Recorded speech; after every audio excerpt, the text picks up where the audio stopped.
Hey Stephen, thanks for your email about the Commodore here. Look, I've asked my manager and we got it. It's an ex-lease vehicle or an ex-rental, so not a police car. So what I'll do is I'll do a quick video. I'll show you around the car because the pictures don't always do it justice, and I'll send this through to you. And yeah, just let me know when you want to come in and take it for a drive. So it's just over 100,000 Ks on the clock, but you know all that already. Go around it. If I see any little marks or anything that might not show up on the photos, I'll zoom in on them so you can have a good look. So a little bit of a stone chip or something there, but it's a little bit of touch-up paint, nothing too bad.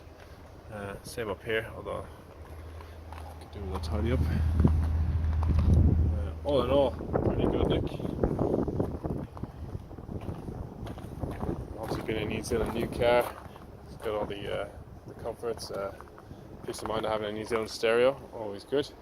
Now, it's tidying off the back. Usually there's some marks here for rentals and that, but seems to be all good. Could do with a wash, I'll tell you that, mate. It's gathering a bit of dust on the yard, but we'll take care of that for you. Don't worry. Sure, when you take it for a drive, you blow most of the dust off, eh? Keep going around here. Down the driver's side looks mint. Yeah, just another little stone chip kind of thing here. It's hardly noticeable. It's just that I'm looking for these things, so you know exactly what you're getting. Okay, so that is the whole lot on the outside. I'll just take you through the interior real quick. Squeeze in here.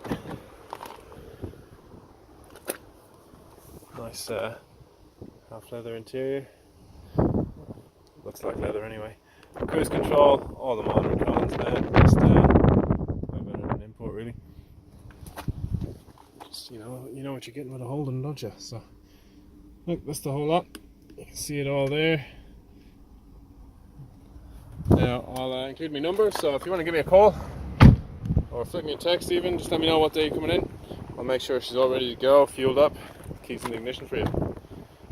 Alright, dude. I will hopefully hear from you soon.